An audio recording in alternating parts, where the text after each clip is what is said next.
Bonjour et bienvenue à tous sur la chaîne Cala Bleu. On est ensemble aujourd'hui pour une guidance sentimentale pour les cancers pour le mois de novembre 2021. Évidemment, c'est une guidance qui est générale, alors ça ne peut pas parler à tout le monde. Je vous invite quand même à consulter votre ascendant, votre signe lunaire ou pourquoi pas le signe de votre hôte, qui sait. Dans la description de la vidéo, vous avez aussi mes coordonnées pour les guidances privées. Alors voilà, en espérant quand même que ça va parler au plus grand nombre.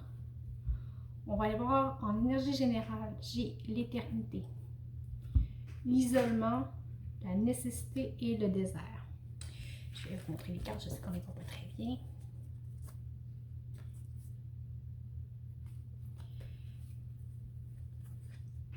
Alors, vous passez par une période désertique. Excusez-moi, c'est quand même, vous avez l'isolement et le désert, ok? Avec la nécessité, vraiment, on est dans un processus qui met du temps. Vous avez l'impression que ça n'aboutit pas. Les choses prennent une éternité. Ok?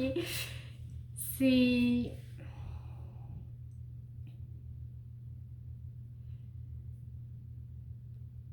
Quand je vois le désert, imaginez-vous marcher dans le sable et tout ce qu'il y a à perte de vue, c'est du sable et encore du sable, il fait chaud, la chaleur est écrasante, c'est difficile.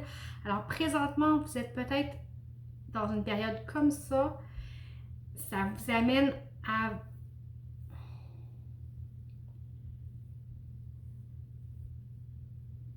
vous isoler, vous êtes dans vos pensées, vous cherchez des réponses, vous cherchez quelque chose, je ne sais pas qu'est-ce que vous cherchez, mais on dit que la période par laquelle vous passez présentement, de peut-être solitude, c'est peut-être quelque chose qui vous est imposé, que vous ne voulez pas nécessairement, ok? Mais c'est quelque chose qui est nécessaire. Avec la nécessité, c'est vraiment ça, on dit que c'est quelque chose qui doit être vécu pour être compris. Alors, c'est une leçon que vous êtes en train d'apprendre. Le cheminement que vous faites présentement, c'est difficile, c'est confrontant, c'est pas confortable, mais c'est nécessaire à la compréhension de quelque chose. Okay? Alors, accueillez-le quand même. Les choses se dénouent lentement. Présentement, ça stagne, ça ne bouge pas. On va aller voir concrètement qu'est-ce qui se passe. Ok. Ici, j'ai le diable et le 6 de pentacle qui est tombé pour vous.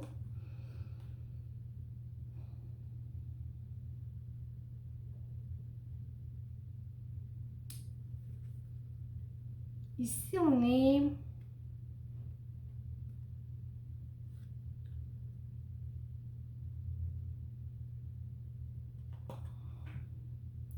On est sur un blocage, ok? Il y a quelque chose qui vous empêche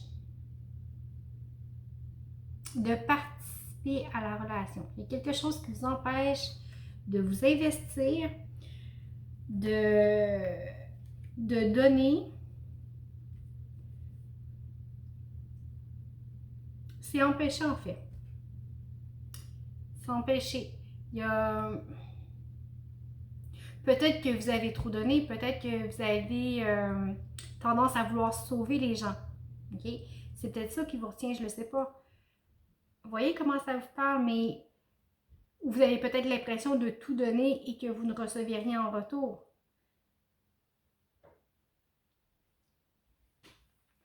On va aller voir votre hôte. Votre hôte a le jugement. Alors, votre hôte traverse une période qui n'est pas facile non plus.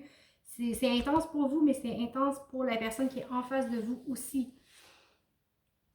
C'est quelqu'un qui traverse une période qui n'est pas facile, qui va avoir besoin de temps, d'énergie pour se relever. C'est peut-être quelqu'un qui sort d'une dépression ou qui est encore dedans, mais qui a la possibilité de s'en sortir. OK? Ici, la personne a un choix par rapport à elle-même à faire. Quand je dis elle, c'est la personne, OK? Ça peut être un homme, une femme, peu importe. La question n'est pas là. Mais c'est vraiment quelqu'un qui traverse des difficultés personnelles qui ne sont pas nécessairement en lien avec vous, mais qui minent la relation. Avec tout ça, puis on n'est même pas dans des blocages. Ici, sur le lien, pourtant, j'ai chacun de votre côté, ça travaille beaucoup, beaucoup. Vous êtes empêchés, mais quand vous êtes ensemble, c'est comme si vous respirez à nouveau. Il y a un vent de légèreté, vous êtes dans le partage, ça va bien. C'est quand vous êtes séparés que ça va moins bien parce que vous êtes dans vos problèmes, dans vos dépassements, mais quand vous êtes réunis, vous savez profiter de la vie ensemble. Vraiment, on va aller voir qu'est-ce qu'il y a d'autre deck. J'ai le 8 de Pentacle. On vous dit que cette relation-là vous fait travailler l'autre beaucoup, beaucoup aussi. OK? C'est un travail qui va demander du temps. Quand je disais tantôt, vous avez l'impression que ça ne finit plus, là. C'est un travail qu'il faut pouvoir se compléter grâce au temps. Alors, faites confiance.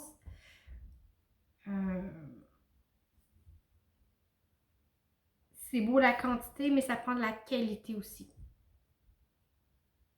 Vous voyez comment ça peut vous parler. On va y aller sur les blocages pour vous. J'ai le roi d'épée.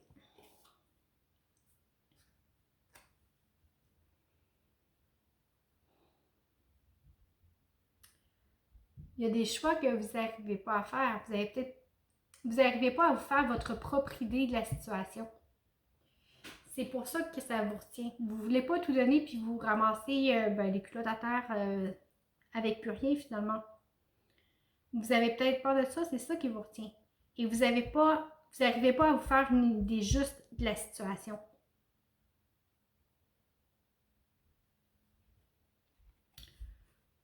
Votre autre, le roi de bâton. OK? Alors, c'est quelqu'un qui a plus d'énergie. C'est quelqu'un qui est fatigué, qui a combattu beaucoup, qui met beaucoup d'énergie pour bien aller. Alors, cette personne-là n'a peut-être plus d'énergie pour la relation. OK? Vous trouvez peut-être que la personne ne s'investit pas concrètement. Alors, l'investissement concret au point de vue de la relation ici, c'est comme si la personne disait, écoutez, c'est déjà un contrat en soi de bien aller. Alors, j'ai pas l'énergie supplémentaire à investir dans cette relation-là. Alors, c'est peut-être ça ici. Sur le lien, on a le 3 de bâton.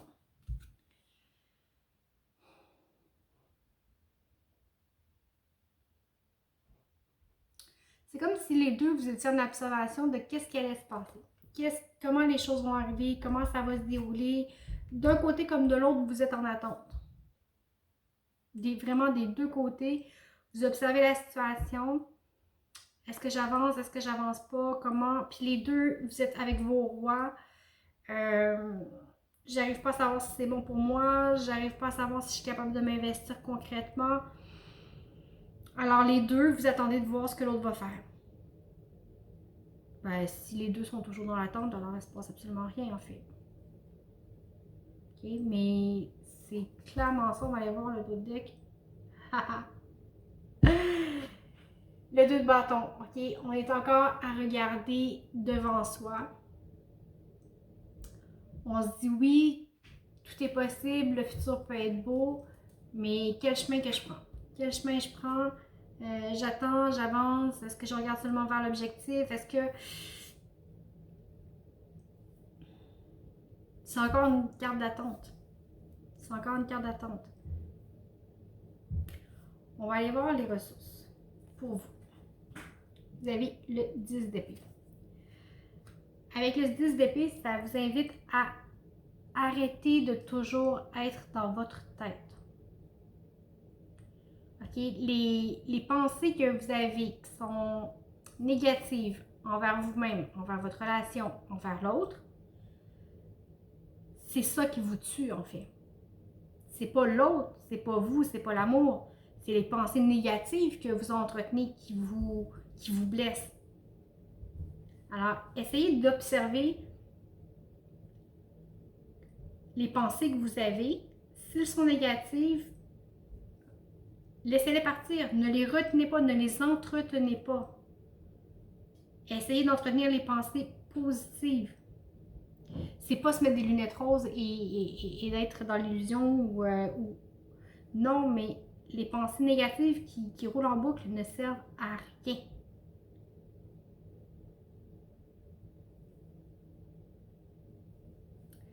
On va aller voir la ressource pour votre hôte. Alors, ok, le chevalier de bâton et le roi de bâton. Alors ça, vous voyez, c'était son blocage. Alors le chevalier va venir, vraiment peut-être venir brasser le roi un petit peu en lui disant, écoute, go, on y va, on passe à l'action, on bouge, on s'investit, on reprend le flambeau de sa vie, on se remet en action. Parce que c'est beau être dans les ténèbres, c'est beau ne pas bien aller, c'est beau, mais à quelque part, à un moment, il faut choisir. Parce qu'avec le jugement ici, on choisit d'aller vers la lumière ou on choisit de rester dans les ténèbres. Alors, c'est un choix qu'il y a à faire. Je dis dans les ténèbres, on s'entend dans les situations négatives, dans peut-être la situation de dépression qu'on parlait tout à l'heure. Alors, c'est un choix qu'on fait. Ici, vraiment, c'est un appel à reprendre le pouvoir, le flambeau de l'action de sa vie, de la créativité, de se mettre en mouvement. Ici, on se met concrètement en mouvement. C'est vraiment la ressource qu'on a ici sur le lien. Sur le lien, j'ai le 10 de bâton et le pendu.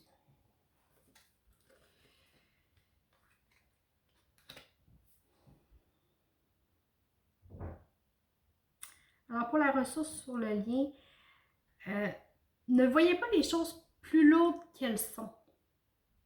Okay? Si vous prenez tout comme une épreuve, la vie va être une épreuve. Si vous prenez la vie avec légèreté, la vie va être légère. Ici, on vous amène à, de part et d'autre, essayer de changer le point de vue sur vous-même et sur la relation. Okay? La relation, ça ne peut pas être toujours léger, ça ne peut pas toujours être lourd, ça prend un équilibre. Ça prend un équilibre, mais des deux parts, si vous apportez un point de vue nouveau, vous acceptez de voir les choses différemment, que vous switchez de vos pensées négatives à vos pensées positives, puis de voir ce que vous pouvez créer à partir de ce que vous avez, le reste va s'enclencher. Le reste va s'enclencher. Okay? Et vous avez le 5 de coupe comme ultime ressource. Regardez. Regardez-le. Il est à terre, il est triste, ses coupes sont tombées. Mais vous voyez, il reste 2 coupes debout derrière, qui sont encore belles, tout étincelantes. Alors, ne focussez pas sur ce que vous n'avez pas, ce que vous avez perdu, ce que vous auriez aimé avoir, mais focussez sur ce que vous avez. Souvent, on vit dans une société de consommation, on ne se cachera pas. Alors souvent, on est amené à toujours vouloir plus, quand on devrait être déjà très heureux de ce qu'on a déjà. C'est pas toujours nécessaire d'avoir plus. OK? Alors peut-être, on n'est pas parfait, l'autre n'est pas parfait, vous n'êtes pas parfait, la relation n'est pas parfaite. Il n'y a rien de parfait de toute façon. Alors, on s'accueille dans l'amour, dans le respect de soi et de l'autre.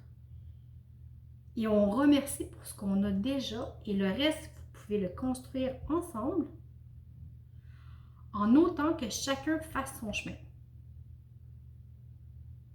OK? Ça va demander du temps. Ça va demander du travail, ça va demander du temps. Mais ici, il faut passer à l'action. On va aller voir ce qu'il y a devant. Alors, j'ai le 10 de bâton encore. J'ai le 8 de bâton. Le valet d'épée. Je les montre 2 à 2 comme ça. La grande prêtresse et le 7 de coupe. Et derrière, j'ai la roue. Eh bien oui. Alors, il y a du changement à l'horizon, les amis. Ça va être merveilleux. Ce que vous avez ici, ça s'amène à se terminer. Vous arrivez à vous décharger de ce fardeau trop lourd, justement. les choses vont peut-être se passer rapidement. Il y a un mouvement qui va être enclenché. Vous allez peut-être être amené à prendre des décisions rapidement. Okay? Faites attention juste que ce soit quelque chose de réfléchi, que ce soit pas trop impulsif. Mais là, je vous dis ça sous toute réserve parce qu'ici on a des choses qui sont très lentes, mais le mouvement s'enclenche pour vrai, vous déchargez du fardeau que vous avez, vous y allez avec plus de légèreté, plus d'insouciance. Ça va vous amener à faire des choix. Ok, regardez avec l'essai de coupe. On va être à même de choisir qu'est-ce qui est bon pour nous.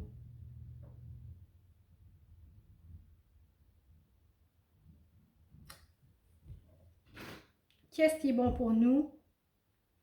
Puis,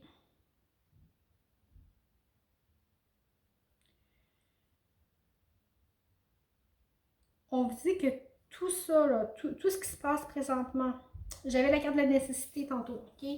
Ici, avec la grande prêtresse, c'est un petit peu la même chose, c'est la même valeur de carte, si vous voulez. C'est vraiment de faire confiance que les choses se produisent, se déroulent au rythme où elles doivent se produire, dans un but précis qui va vous permettre de vous libérer de quelque chose. Ça va vous amener à faire un choix,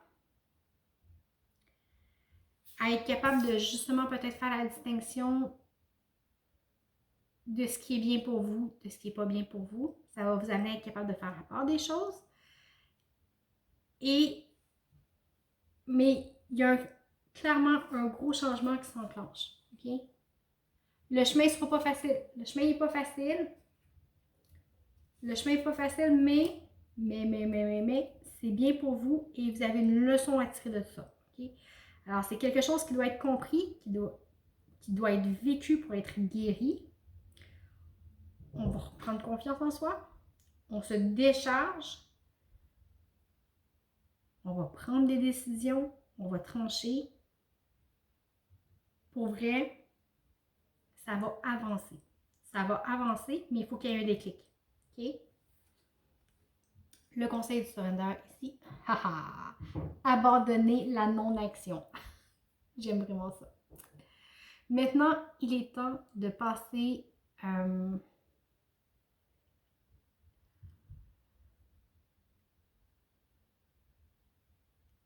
en fait, il est temps de ne pas agir. C'est bien, je vous dis, passer à l'action, mais c'est le temps de ne pas agir. Mais simplement respirer et focuser sur votre propre pouvoir, ok? Et laisser les choses venir à vous. Dans le sens où n'essayez pas de mettre votre énergie à agir sur l'autre, à agir sur la relation, à agir, non. Laissez les choses aller. Ça doit être fait, quand je dis ayez confiance que tout se déroule comme ça doit être. Mettez l'énergie sur vous, ok? Sur votre propre déclic, à vous, pas sur celui de l'autre. On peut regarder l'autre et on se dit, ben, s'il comprenait donc comment je l'aime, il serait pas comme ça, elle serait pas comme ça. S'il savait, c'est parce qu'il comprend pas, c'est parce qu'elle comprend pas que non. Focussez sur votre blocage à vous, pas sur celui de l'autre, ni sur celui de la relation. Faites de votre mieux, mais laissez les choses aller. Vous ne pouvez pas avancer pour l'autre, vous ne pouvez pas prendre le bâton et faire à sa place. Okay? Tout ce que vous pouvez faire, vous, c'est vous occuper de vos pensées, à les mettre en ordre, à cultiver vos pensées positives. Ça, vous avez le pouvoir là-dessus. Alors, occupez-vous de ça. C'est en vous occupant de ça que le changement va s'enclencher et que tout va devenir clair et le choix va être beaucoup plus évident. OK? Alors voilà, j'espère que ça vous a parlé. Comme je vous disais tout à l'heure, si jamais ça vous parle moins, vous pouvez toujours regarder votre ascendant, votre signe lunaire ou le signe de votre hôte. Dans tous les cas, je vous remercie beaucoup d'avoir été avec moi. Merci de m'avoir écouté. Merci pour les likes, les partages. les abonnements, les commentaires. C'est toujours un plaisir de vous lire. Je vous souhaite un très beau mois de novembre et je vous dis à bientôt.